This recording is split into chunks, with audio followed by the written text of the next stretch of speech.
The bleating of the sheep gets us excited for the first game of the day. Oh my gosh, two amazing best of fives coming up, guys, and let's take a look here.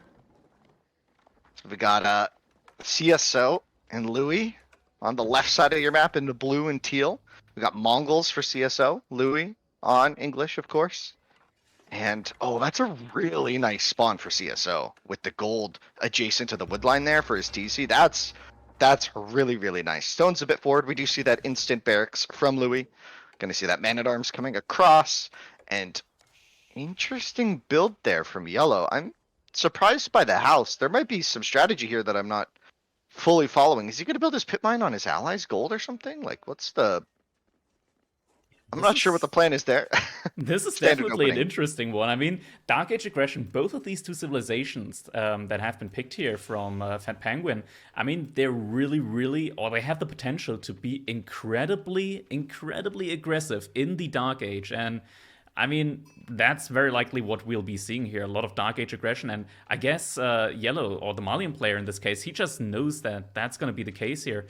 And because of that, he just doesn't even bother building his pit mine far out forward or just even making the houses around the pit mine. Instead, he just builds a house next to his TC. Has even started making pit mine. No, he starts with the Dark Age barracks. So he's going to go on the defensive here, and he's going to be pumping out some Donzos early on. I mean, Donzos, they're not as weak as your normal spearmen. They have a little bit of bonus HP. They have some more bonus HP. They have some melee armor as well. So yeah, I mean, that's very likely what we're going to be seeing here. Just some Donzos for the defensive, and actually both players here looking to be going towards the Chinese player for their early Dark Age aggression. Yeah, I'm expecting, a lot of aggression here from the side of the Fat Penguin and FYF. I'm a little concerned for them right now. They've got the man-at-arms, and if the tower comes down, that gold becomes inaccessible, right? The Donzo have to get there now, basically, but there's already a man-at-arms going to protect that villager. It's going to be really hard for the Donzo to actually kill the Vil. You can try and, do some jank stuff with the spear throw off cooldown, but this isn't really going to be amazing here. And we're going to get the ring around the rosy, your standard stuff. Really cute micro there from FYF defensively, but I'm not sure this Donzo is going to get much done. And this is a huge investment, right? Yeah, and it looks like the Mongol player, actually, he didn't even invest at all into his Dark Age outside of that one villager making that outpost. And actually, it's getting...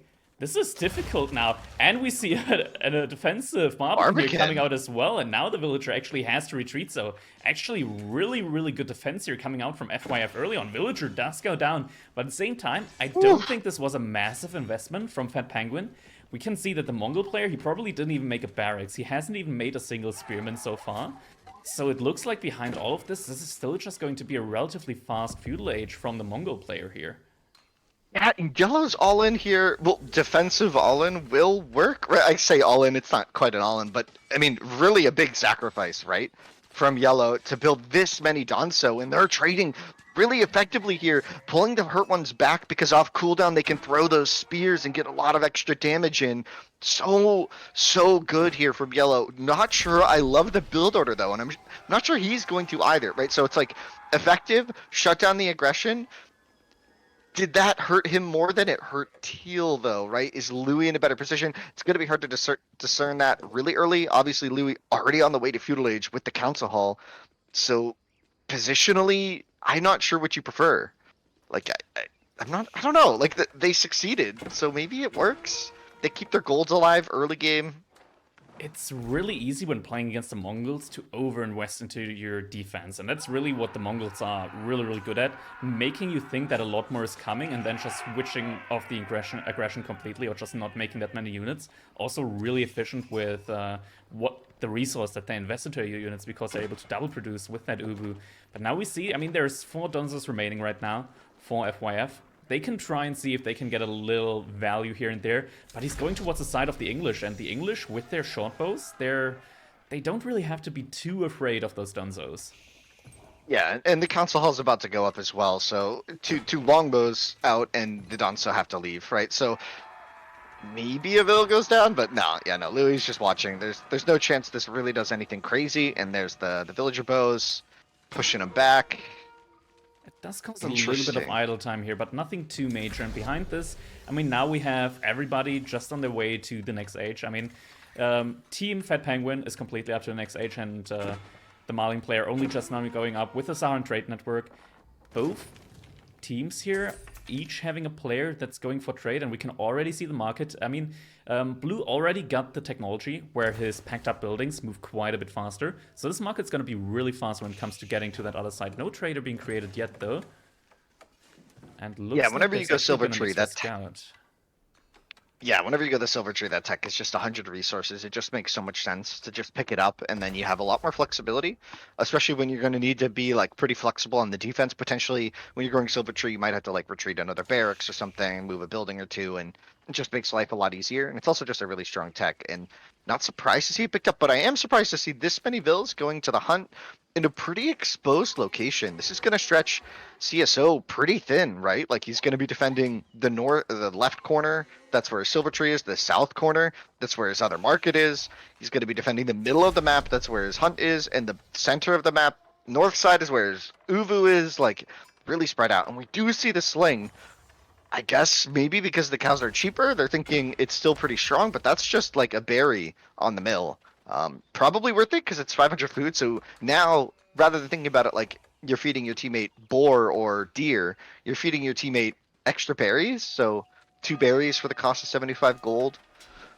Oh, it looks like Less there's worth a it wall than I off think coming before. in on the bottom corner here. Looks like the Malian player is going to wall off that market that CsOH just sent over there. So trade might potentially be shut down here really, really soon. We still see those 4 Donzos sitting there just looking to deny any potential trade that's coming in. Villager is still quite a bit away, but is on his way right now in order to wall that off. And I'm not sure if Louis scouted that villager moving towards that corner of the map. A wolf or 2 in the path, and there's 5 longbows out.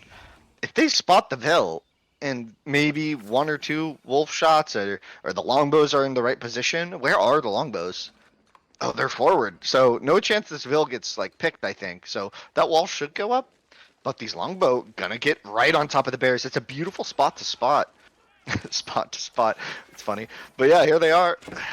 Throwing the player off the cattle, off the sheep, and the cattle are gonna get sniped. Not gonna do a ton, but it's fun to do, I guess, as a longbow player, something to hit.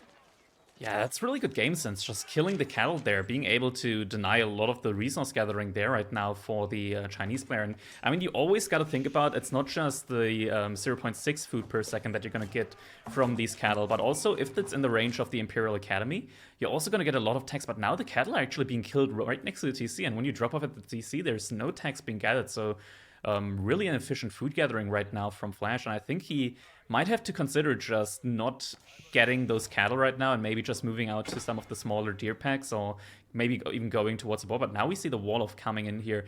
Is it going to be quick walls? I mean, the first trader's already on its way. It's gathering, it's carrying like 240 resource, so ideally you want to have that trader die before it drops that off, and no quick what's gonna come in yet. We do have the Donzos being here. Let's see if the Donzos are gonna be able to kill that trader fast enough, as they don't do any more bonus damage to the traders. That's also been patched out in one of the, not the last patch, but the patch before that. I mean, the traders, they still have the cavalry tag on them, but they don't take any more bonus damage. And there we go. That's like 260 resource just being dropped off right there, and the trader already paid himself off. Only 90 resource investment into the trader, and he brought back like 250, 260 resources. So just dropping that off immediately makes it worth it. And we see that's a fast castle age timing here. Not Louis, CsO already going up with the stat readout here. Yeah, really smart play, and I think we're going to see some Mangadai, actually. He's got double range already. Next to his Uvu, he's got 800 stone. I think if we're looking at the right player, we are. Yeah, that's 800 stone in the bank for double production. This could be a lot of units fast. We could see the extra tech, I forget the exact name, the Shiba bow limbs. We could see that come in as well with that stone. So this could get really, really dicey here for Fat Penguin. Or sorry, for FYF. The question that I'm asking myself, though, why make Mangadai in this situation? We already see that Flash is making Jugunu here. Also some sofas coming out from the Malian player from the looks of it. It's gonna be questionable if the Mangadai can really achieve anything, especially with the Chinese player being able to wall off insanely fast with that increased building speed. We see the Shuganu actually being able to beat, to just get rid of the longbowmen that we had there. They've been really annoying on the food gathering from Flash, so finally able to clean that up. Behind us, we see the Malian player going for a lot of villagers and gold, so might potentially be looking for... It's weird, like, is the gold gathering now just for extra cows? Because we see 2 additional mills being placed from the Malian player next to Flash Space. This feels really, really weird, and we see LoueMT also going up to the Castle Age here, and you gotta be wondering here, is that gonna be... Are they able to defend that? Because right now the technology advantage is just firmly in the hand of a Fat Penguin here. Yeah, and I think these Mangudai are for one thing and one thing only. I think CSO spotted that woodline going down, sees that there's no defenses, sees that there's no units. The woodline in the back could be aggressed on very, very easily, I think, and that would, I think, kind of end the game. Like, neither player on the side of FYF is on wood yet, right? If you shut this down with some good Mangudai raids, he's going to go for the gold.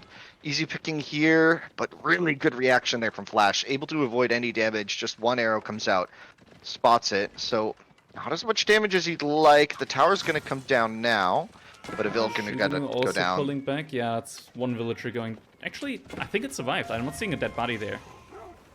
I swear that Vil died. It's kind of weird if you don't see a dead body. We don't have a corpse, so we can't really confirm right now if that villager actually went down. Can we select the Vils, though, that are building the outpost? Because one of them should be 1 HP then, right? Yeah, so I think that Vil should be died. Definitely really low HP, but yeah, actually, there's no low HP one, so I guess one did die. Yeah, we saw the arrow come in. He died for sure. He's dead. Absolutely evaporated. Whoever was that was. Yeah. We see some and there's the woodline, here. the spearman. Yeah, maybe, big brain. Maybe they were expecting knights from Mongol FC, and this is just countering the spears early. Yeah, it makes sense. And usually in 1v1s at least, you really are expecting those knights, but you don't really expect the knights in 2v2s. And we see the English actually here going for a lot of knight production. And English, with their farming economy, really in a position to sustain that production. Yeah, we could eventually see Yellow go for some javelins. Maybe those would trade okay if given the opportunity, but a lot of times Mangudai just don't take bad engagements against javelins, right? If you're in good hands, and we do see the double stable from Louis. What is going on? What is happening here? Okay. Did FYF not get the memo? Hello, Cattles? You don't gather from them as fast anymore. What's going on here? That's a lot of cows going on there. But still, we can really see the impact here from that nerf, and I mean, Flash, he has a good economy, but he's not up to Castle Age yet. Even with all of those villagers on the cattle right now, he's just not gathering as much food as he could be in the last patch, and I'm not sure. This is just a really inefficient food source for him right now. Is it maybe even less than berries? I think berries are like at 0.68, and I think cattles are at like 0.6 exactly, or 0.6, something like that. So both at 0.66, both at which 6.6, is okay. So I think it's identical to berries, right? So like this is the same as him just being on the berry patch next to the mill. That is a massive investment just to get more berries on the map. Like, you could do something similar with the Bassids, right? And just build another mill next to their mill, give them the extra berries, right? With the orchard mechanic, right? So what is okay? I'm speechless right now. This is some next level strategy, or this is some next level trolling that we're seeing here right now. Are they just trolling the casters here, or what's going on? We just have a massive cow feast going on here, and wow, a festival that's going a lot on. Of villagers. They need some meat. They want some leather shoes. I mean, think of any product based around cow, and they're making it. I guess, are they just evacuating, trying to consolidate under the defensive structures of buff Mongol? Sorry, I keep reading that and getting confused. Of China, right? Maybe just by centralizing the economy, they can defend it easier. The Zhugnu mass, though, not close to this, so it's not even working. Running into here is idling like 50 villagers. What is happening on our screens right now? What is happening? And behind this, we still have the trade going on, and now we see the engagement here from the Zhugnu against the Mangudai. We've got some spears in here as well. Some sofas are protecting the economy.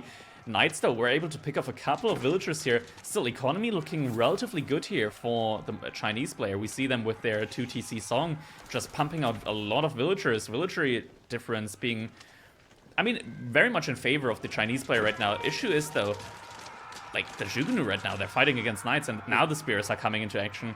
See a lot of villagers here getting pulled forward in order to place some walls, but do they have the military prowess that they need in order to actually get those walls off? Looks like Flash doesn't think so, and he's pulling the villagers back a bit.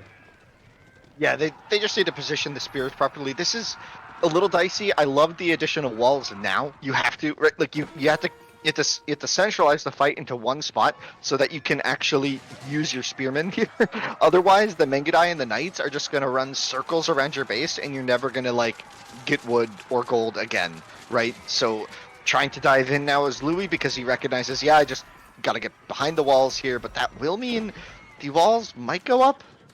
I'm just so confused, and oh. Two That's villagers. painful. That's not too many. Could have been much worse, but now we see even more lances coming out from the Mongol player. We see in response Palace Guards being made, but you don't want to be making Palace Guards against Knights and Lancers only, and this is looking really, really bad right now for FYF. I don't think that they can really... Yeah, the spears are dead. No, wait. The spears are still there. There are still 15 spears, but they're just out of position right now, it looks like. In the middle of the fight, there are no spears, so the Palace Guards of the Mengadai just gonna do, the Mengadai just gonna do work against the Palace Guards with the Knights of support. The Chukanu mass is down. That's so bad for Flash there, losing all those Yugnus, losing all those Palace Guards for basically nothing. Now the gold in the north corner is being contested. I think the economy, can we just scroll over the economy of CSO? Like, how many traders are we up to now? We're really at important number to see. 20 traders right now. So we can see 20 traders, and the economy also looking really, really good for CSO here. I mean, with this economy, he can really soon click up to Imperial Age. There we go, 21 traders. I mean, the thing is, the main thing to take away from this game, though, is cattles? No. You don't want to gather from cattles as the teammate, because right now, look at this. Look at the amount of villagers that are idle. Every single bit of the food economy just completely centralized here around the cattle, and it's just really ineffective gathering. You don't get a lot of food out of these, and the military actually... this is not going in favor of FYF here, this fight. And I think, like, in theory, a Fat Penguin is able to just literally park their units here and kill a lot of villagers. Then again, I mean, they're still in the base right now from FYF, so reinforcements are coming in from a little bit closer, but reinforcements also coming in from Fat Penguin here, and Louis and Suizo just looking to be able to take this position here. And once they're able to just completely secure that position, there's going to be no food economy here for Flash. At the same time, Malian player now going up to Castle Age as well. But in this situation, what really can the Malian player contribute here? Sofas, not really sure. They don't really trade too well against the Knights, and also questionable. Yeah, just javelins, but do you really want to go with just javelins here? It feels like... No, not when you don't have a Palace Guard mass in front of you, right? Like, yeah, they don't have you really enough need a meat melee shield for that. Yeah, and their meat shield is just getting recycled into 15, 20 longbows and Mengadai and Knights, and they just have to throw away units constantly, taking just, honestly, terrible trades just to keep the food economy alive, and this is going to happen until maybe they're going to try and squeeze out like a castle, like a keep on this position just to defend it. But until then, it's going to be Palace Guards running into their death and the trade boom growing. This is Titanic. This is really interesting gameplay. I was not expecting this. Maybe the extra investment in these cattle was because they thought the cattle would be getting used faster, right? Like, because you used to need like 3 mills to pump them out under this many mills, but now the cattle last a lot longer because they're gathered so much slower. So it could just be old mechanics for spamming cows. It's like, oh, they're cheaper, just make them a lot, and then they're still there, right? This is... The Palace Guard spam is still going strong, though.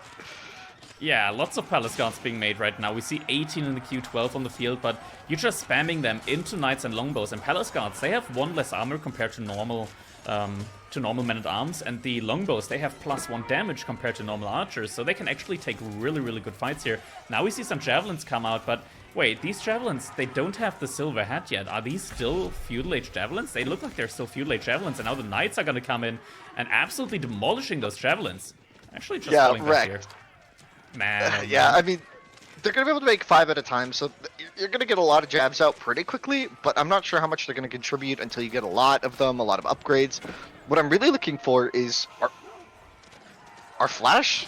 Is Flash just going to keep doing this until he can afford to keep, maybe? Like, that would help to determine this, but you know, the sacred sites are coming down. The relic counters probably all in favor. I think they've grabbed just all of the relics on the side of Fat Penguin. So this Yeah, is it looks like it. looking tough. Like the income is just going to be off the charts. This is just... I mean, honestly, I'm still baffled by the massive cattle play here. It feels so weird. Like, you see so many cattles and you imagine, oh my god, the food economy must be absolutely insane for them. But then you realize, oh yeah, this is just a lot of villagers on berries, and suddenly it's like, oh, okay, never mind. I'm not too interested into that. But yeah, it's really tough right now. Military, economy numbers. Earlier we had 30 villager advantage for FYF. Now it's down to just 16.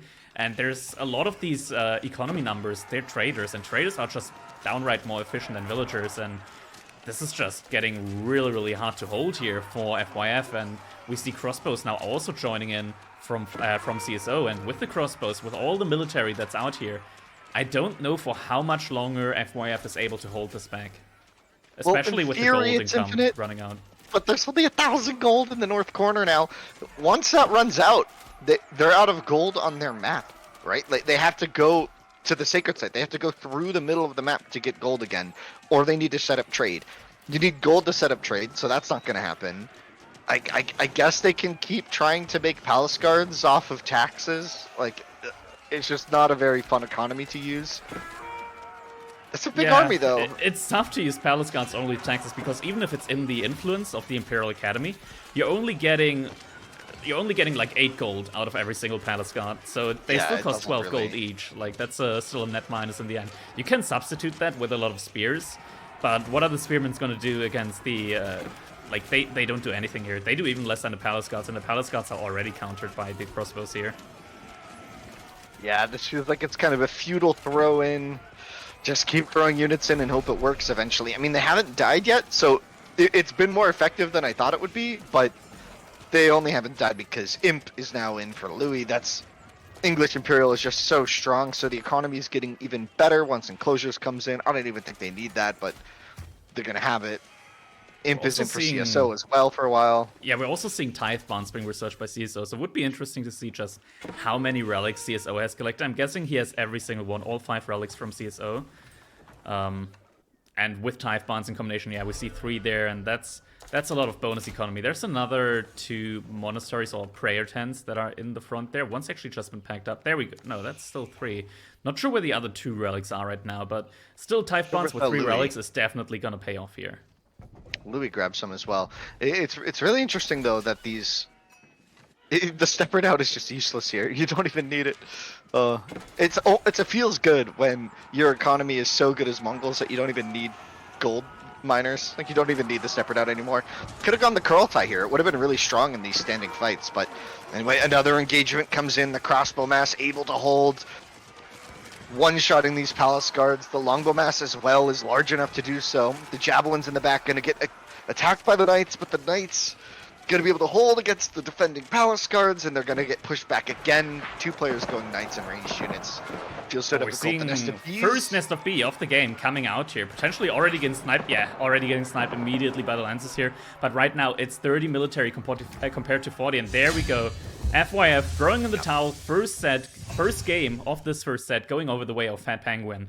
Really incredible stuff here in this first game. I mean, some interesting gameplay strats here coming out from FYF. Not paying off in the end, but I mean, they still were able to hold for quite a long time. We can see the villager graph here. Big advantage here for China with the 2TC Song Boom. But if we go over to economy count, then we can also see the role that the traders played in this game as well. And probably with the traders, it's gonna look way better for the for Penguin here when we compare it. And there we go. Actually interesting, every single cattle counts as an economic unit. So that's why the Malian player here actually looking really solid, even though it was just a lot of cattle out on the field.